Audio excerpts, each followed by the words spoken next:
the second annual YQG Green Expo. It's great to see we have all the people outside ready to collect some donations. We have lots of booths in here today. A couple of reminders, there is going to be a draw each hour, so if you haven't scanned the QR code and signed up, please do so. There is some great prizes throughout the day today, so please make sure you go to the registration desk and get that done. And please stop by each of the booths and say hello. And today, for the second annual Expo, there are expert speakers throughout the day. So we have our first speaker who's going to be kicking off today is Giovanni Abati.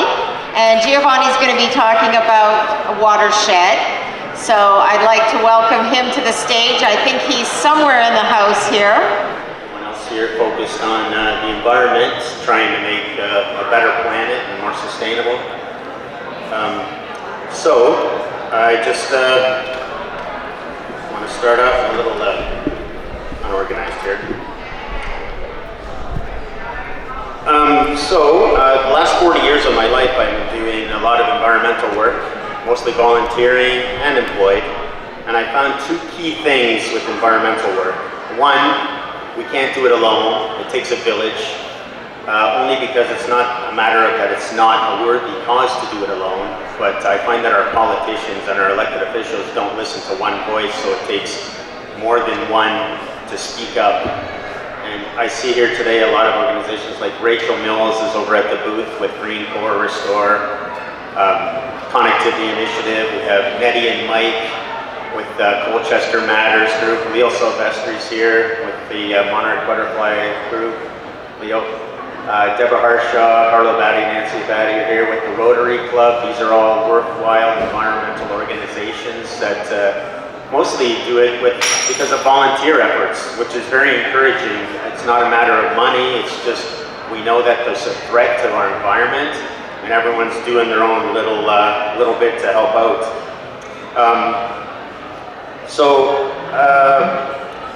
Again, it's more of an effort of everybody trying to connect and focus on improving our environment. Unfortunately, a lot of our elected officials, our politicians, don't have a background in the environment. Most of them are, not that there's anything wrong with it, are lawyers or business people, and they aren't aware of earth processes like the geology or geography of the land, watersheds, how wind patterns work, the water cycle. So they develop in areas that shouldn't be touched. There's certain areas that just should be, untouched. They should be totally left the way they are. And unfortunately, we are where we are at this point. And we see that we end up spending a lot of money and time mitigating the effects of bad planning practices.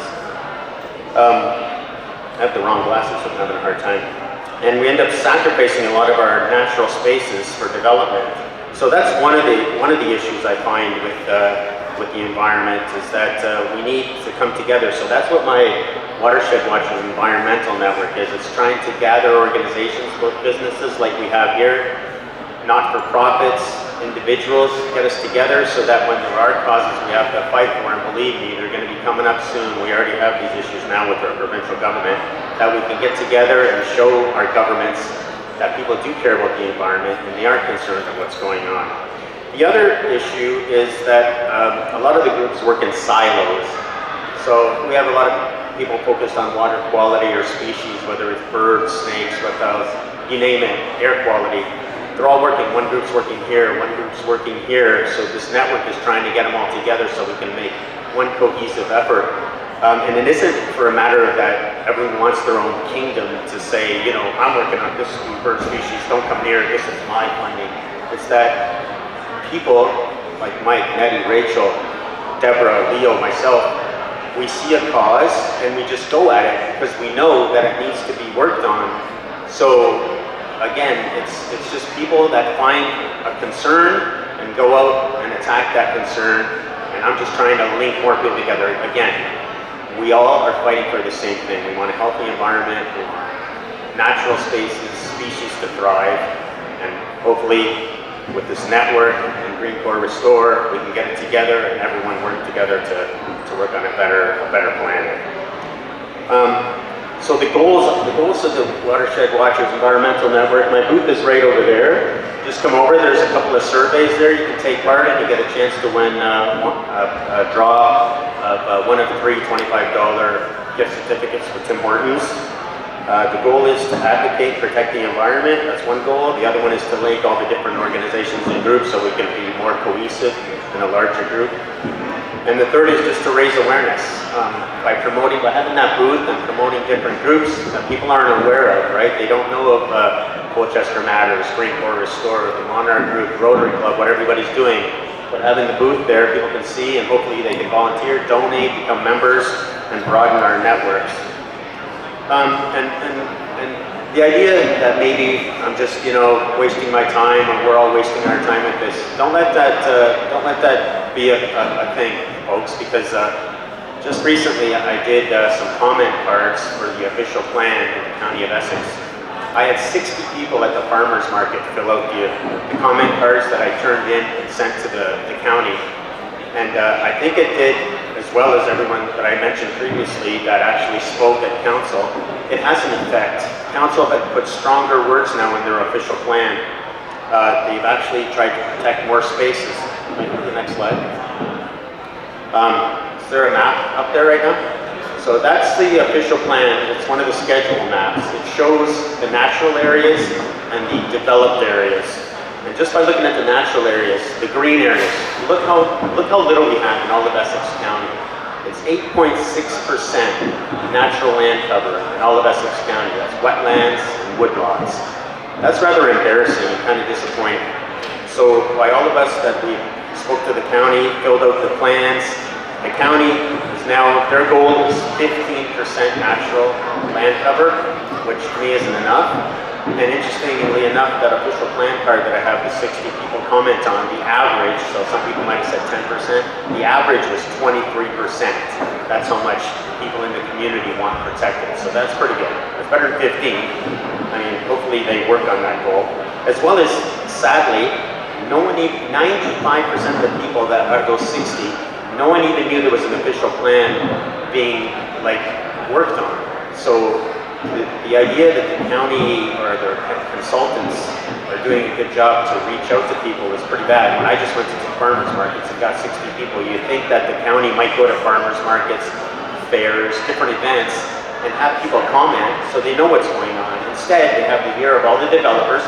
Not against development, I'm for sustainable development. We need to protect what we have. That 8.6%, that's, we need to protect that. And the other concern is, are you able to put that Word document on? Is there a Word document on right now? So the big concern right now, December 2024, the end of December, conservation authorities have to send the provincial government how they acquired all their lands. So whether they were bequeathed, whether they were purchased by the province, whether they were donated, however it was established. And the reason for that is because the province is trying to identify lands that they're going to be able to sell to developers. So, they talk about building houses faster for more affordable housing. Well, the idea of building along wetlands and woodlots, natural areas, that's not going to create affordable housing. There's going to be $1 million plus homes, as well as destroying our species, our habitats. We're going to end up affecting the water courses that drain into these areas. All these areas need to be protected. They're conservation areas, the provincial parks. So right now it's about conservation authorities and their lands. I mean, this provincial government's already destroyed conservation authorities. They've taken away their powers. They're not allowed to comment on developments, which is a disgrace. They're the community's voice for the environment. All the conservation authorities from here, they go up to North Bay. They know their communities. They know the water courses, they know the species, they know the habitats, they know what's going on in those areas. And now we're getting consultants to come.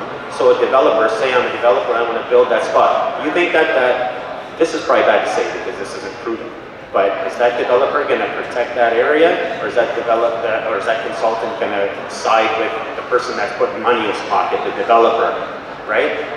So, I mean, again, this isn't proven. I mean, they do have integrity. consultants.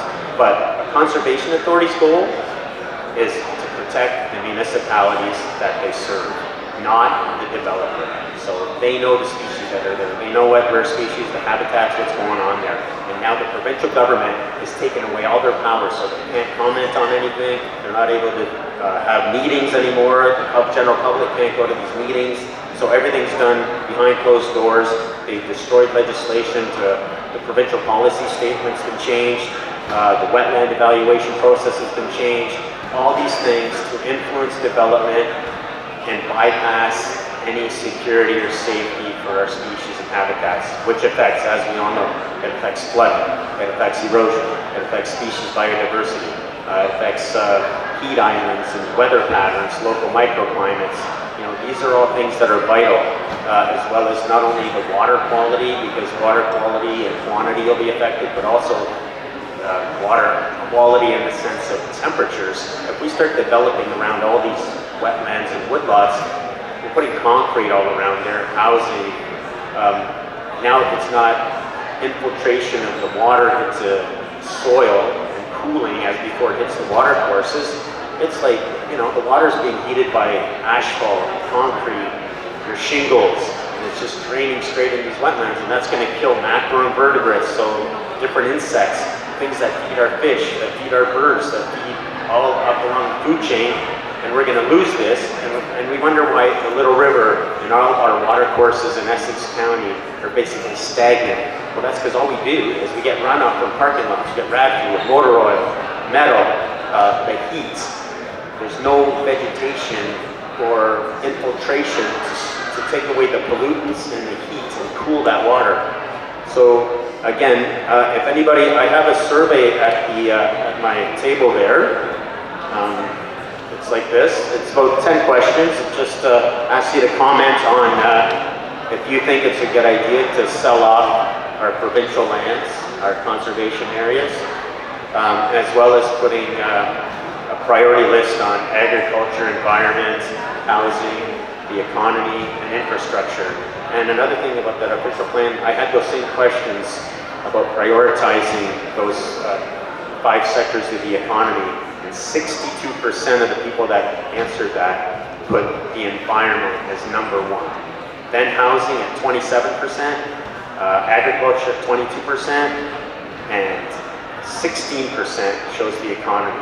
So when our political elected officials are telling you that the economy is the most important thing, well, my stats, of course, it's only 60 people, but it was a farmer's market, so you know you're getting a lot of people that deal with agriculture and know the ability of the environment. But it was the city of Windsor, so you would have thought that housing might have been the number 1 issue, but environment was the first one that everybody chose. So that's reassuring to me that I see people are concerned about the environment and give it a very high priority.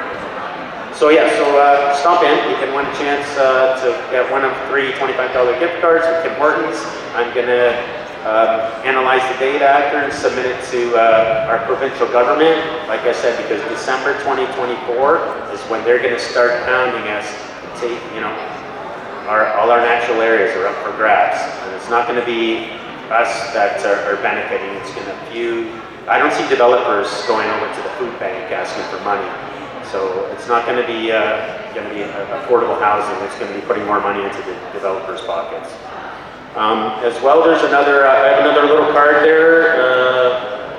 It's just if you want to join our network. I mean, there's no cost. It's free. It's just it asks for basically your name, number, whatever you want to include. You can just put an email in your name, and we'll keep you informed on different events that are going on when there's some official plan issues that maybe people want to get involved with, or like, you know, Colchester Matters and different groups in the community that are doing events. If you want to attend, we'll send you an email to let you know what's going on. And again, it's all about broadening our networks and getting ready for the battle. I mean, this government is just gung-ho on development. And I mean, 8.6%, everyone, that's pretty dismal. And we need to protect what we have here. So I appreciate your time. Thanks for listening. And yeah, please participate. We need a stronger voice out there. Thank you. My name is Giovanni Abati of Watershed.